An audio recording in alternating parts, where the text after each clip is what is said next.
Je suis allée animer un événement et à un moment donné, quelqu'un vient vers moi avec un bout de papier. C'est le numéro de quelqu'un qui est un député. Il est à l'Assemblée nationale. Et c'est écrit dessus, je veux qu'on passe la nuit ensemble.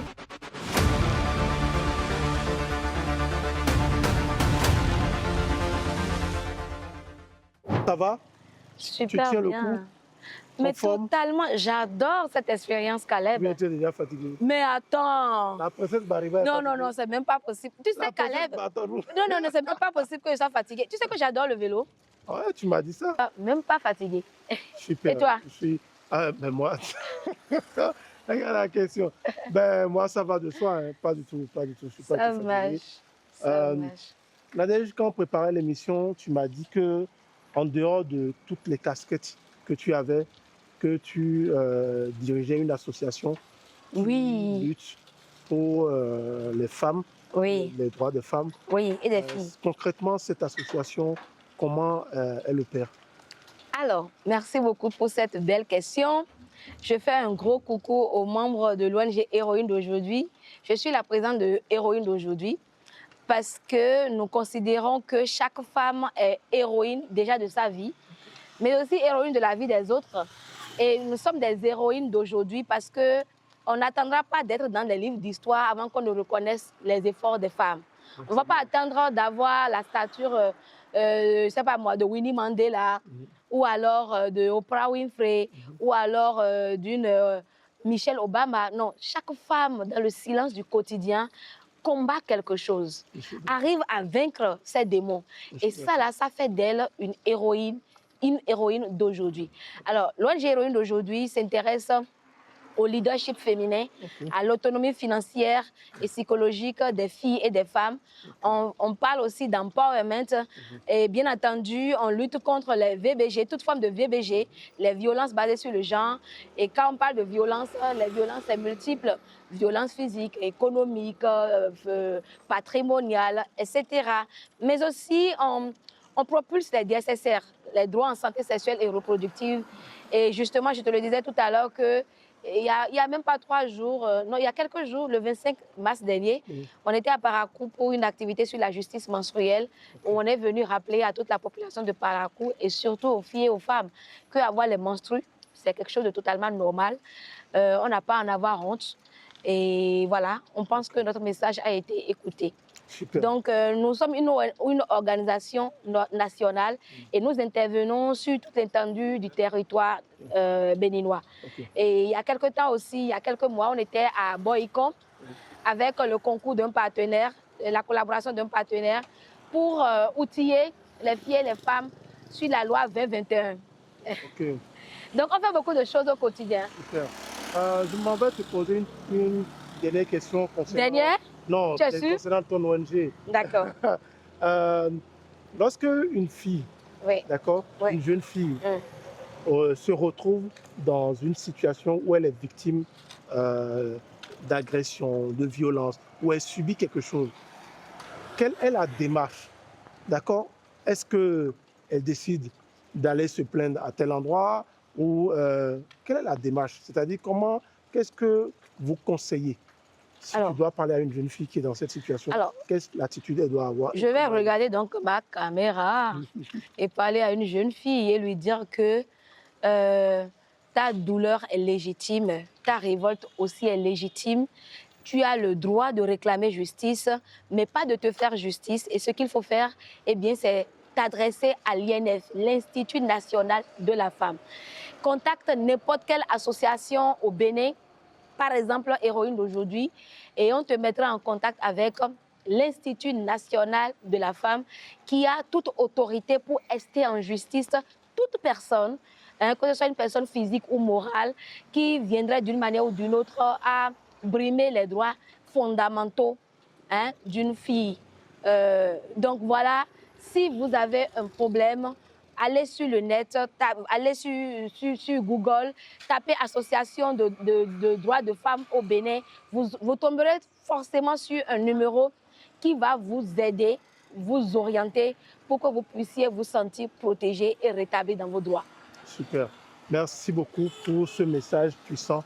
Nadège, revenons à la maîtrise de cérémonie. Mhm, J'ai des questions à te poser. mhm. Et ma première question, c'est concernant la préparation euh, de la conduite d'une cérémonie. Il y a des, je vais dire, il y a des mythes, d'accord? Il y a des mythes. Et je veux savoir, lorsque vous voulez prendre le micro, Mm, d'accord, oui. pour prester, est-ce qu'il y a un petit cérémonial? Parfois, les gens disent qu'il faut amener ton micro chez Papa Gon pour faire des rituels. Je sais pas comment ça veut dire quoi. Ah, c'est le jargon qu'on utilise. Donc, est-ce qu'il y a des rituels ou des choses, toi particulièrement, dis-moi. Moi, j'ai 15 ans de métier. J'ai 15 ans de métier en tant que maîtresse de cérémonie et rien ne m'est arrivé. Mais je suis consciente que c'est une grâce de Dieu. Oui, C'est une grâce de Dieu. Parce que j'ai des aînés dans le métier oui. qui, lorsqu'ils ont pris le micro, ont presque perdu connaissance. Carrément. Oui, oui, oui, oui. Je l'ai entendu plusieurs fois en privé dans des masterclass. Oui. On a même nommé d'autres collègues. Vous voyez, par exemple, vous voulez co-animer avec quelqu'un, Oui. Quelqu'un étant une fille ou un homme, hein, Oui. une femme ou un homme. Oui. Et cette personne veut montrer à tout le monde, Mhm, face publique, que vous êtes nul. mhm.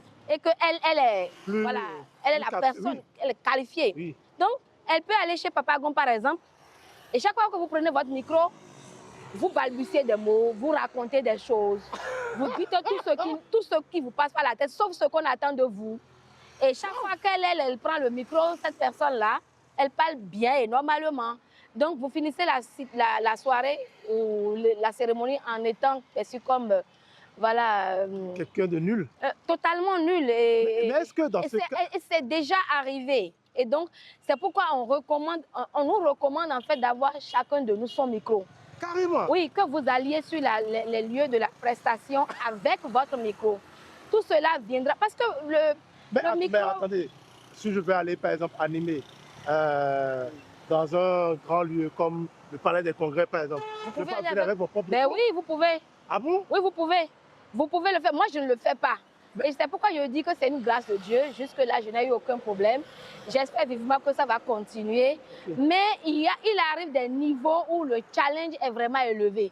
Quand je dis le challenge financier, Oui, c'est un ça, gros c'est gombo. vrai. C'est un gros gombo, Ça, comme c'est on vrai, dit. je vois un peu. Ou alors, la cérémonie est tellement prestigieuse que peut-être que des gens se sont déjà disputés son animation. Ok. Et donc, quand les gens se sont disputés une animation et que finalement c'est vous qui gagnez, vous comprenez que ces personnes peuvent vouloir vous tourner en ridicule. Je Et c'est comprends. votre devoir de prendre soin de vous. Donc, comme je l'ai dit, partout où il y a les hommes et les femmes, il y a toute forme de manigance. Je comprends Et rien ne parfaitement. nous étonne plus. Est-ce que quand tu parles de ça, je me demande, ça ne crée pas des clans dans le milieu? Est-ce qu'il n'y a pas des gens qui ne parlent pas avec d'autres? Il y a des clans. Il y a des clans dans le milieu. Il y a des clans. Donc ça veut dire que Il y a des clans. ça veut dire qu'il y a des situations où, par exemple, si quelqu'un apprend que c'est toi qui veux animer sur l'événement, il va refuser de venir. Ouais, mais c'est clairement. Ou alors que... Non, ça là, c'est rien du tout. Qu'on ne vienne pas sur un événement parce que c'est toi qui anime, ça, c'est rien du tout. Ça, c'est le niveau basique. Mais par contre, quand on apprend que c'est à toi qu'on veut remettre le marché, Oui. on peut jouer de son influence Dans le réseau. oui, oui, pour t'empêcher de l'avoir. Et c'est là justement que les histoires de clans interviennent. Parce que, vous savez, moi, je suis, on va dire, une MC comme au milieu. Je ne suis pas au début de ma carrière, mais j'ai des aînés devant moi. Ok. Voilà, je suis comme au milieu. Et donc, ces aînés-là, c'est nos mentors d'une manière ou d'une autre. Et parmi eux, il y en a aussi qui ne s'aiment pas. Donc, quand on te voit, par exemple, avec le mentor A, toute l'équipe du mentor Z te déteste du coup, veut te lui aussi. Ok, donc Hein, tu prends un ennemi, quoi. comme on le dit souvent qu'on ne peut pas détester une personne et aimer ses enfants. Je vois Donc, un c'est pareil, hein, même dans ce game, ça arrive aussi. Oui, ça arrive. Maintenant, si vous êtes un MC junior, ce qu'il faut faire, c'est de ne pas se mêler des histoires des grands.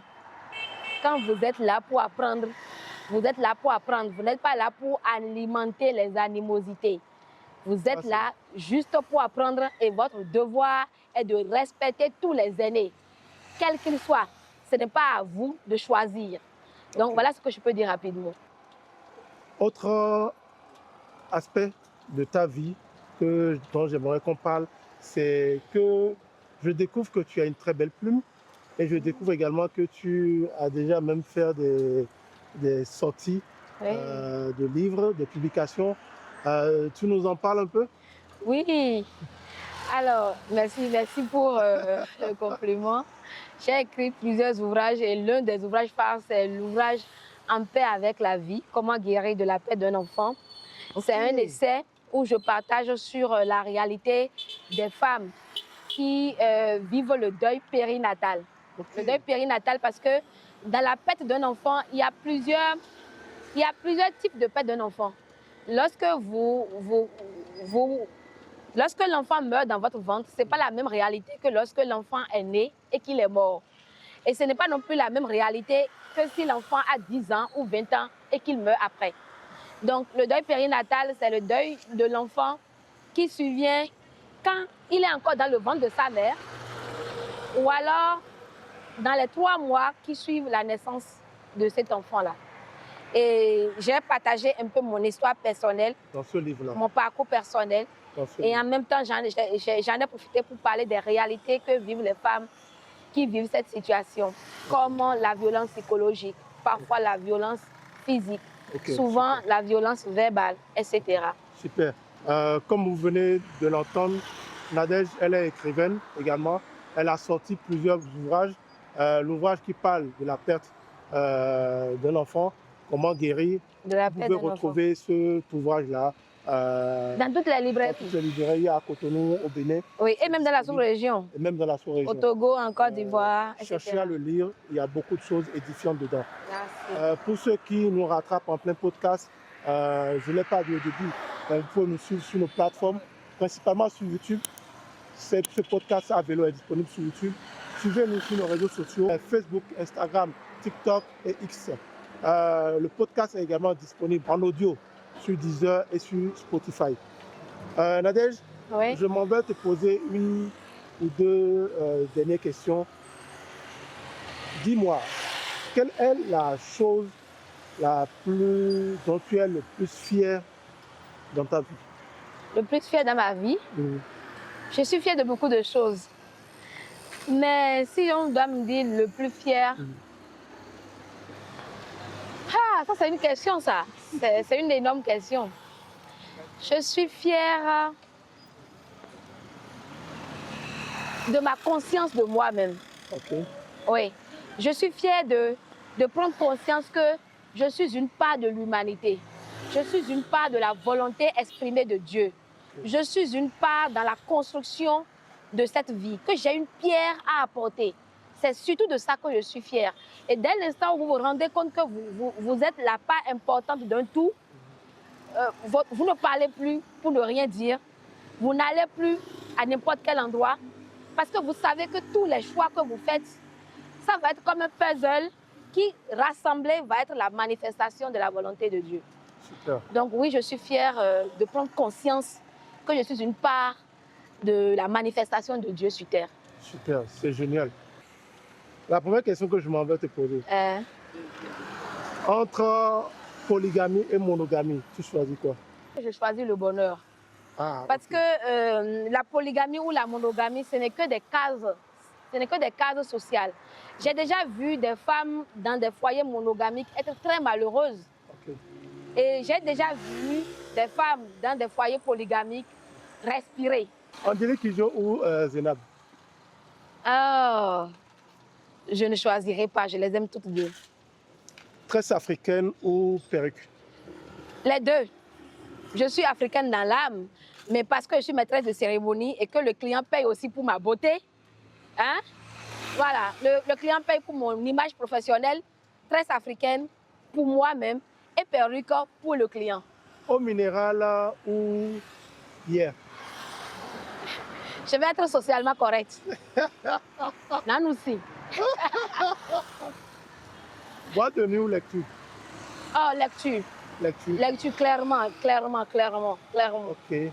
Un emploi à 2 millions par mois ou entreprendre avec 0 francs? Pourquoi pas entreprendre avec 2 millions par mois? Au restaurant, qui paie l'addition, toi ou lui? Ben, écoute, un gentleman ne demande pas à une dame de payer l'addition. Maintenant, ça dépend, hein. Pour me faire plaisir et lui faire plaisir, pourquoi pas? Mais un gentleman, normalement, il prend l'addition. Ok, Nadège, on a fait le tour. Oui, On est arrivé à la fin de notre parcours. parcours. Je pense qu'on vient de boucler. Et moi, j'ai le droit de te poser une question. Ben vas-y. Mais j'adore cette idée de pédaler. Ok. Comment ça t'est venu? C'est une idée folle. Ah, ça, c'est une belle question à laquelle je vais répondre dans un autre podcast. OK. Ah, Je dis bye bye. au revoir. Merci de nous avoir écoutés. Likez, commentez, partagez. L'intégralité de la vidéo est disponible sur YouTube et en audio sur Spotify et Deezer. Suivez-nous sur nos réseaux sociaux, Facebook, Instagram, TikTok, X. Merci à Nadège d'être venue. On a partagé un moment super intéressant avec nous. On a abordé plusieurs aspects. On a parlé de sa vie personnelle, on a parlé de son parcours, on a parlé des défis qu'elle a, on a parlé de la maîtrise de cérémonie, on a parlé des histoires rocambolesques qui arrivent, on a parlé également de la protection de la jeune fille et de la femme. Merci à tous, merci à l'équipe de tournage, merci aux cadreurs, merci aux monteurs, merci à nos chauffeurs, merci à tout le monde. Et pédalons. Bye bye. On fait une petite course.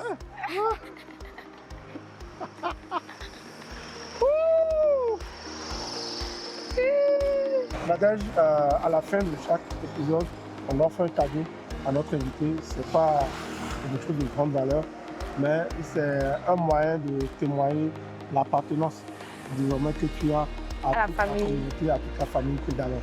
D'accord? Et pour marquer sur cette appartenance, on a un cadeau symbolique que nous t'offrons. Ce n'est pas grand-chose. Laisse-moi décider que c'est pas grand-chose. C'est pas grand-chose. Oula! T-shirt à l'effigie. Je me change. C'est un t-shirt à l'effigie de pédalons, donc que tu pourras porter et en souvenir de nous. On espère que ça te plaît. Merci beaucoup. Merci à toi. Merci. Merci d'être venu. Merci. Ça a été un super Merci moment. infiniment. Merci à vous de nous suivre et à la prochaine.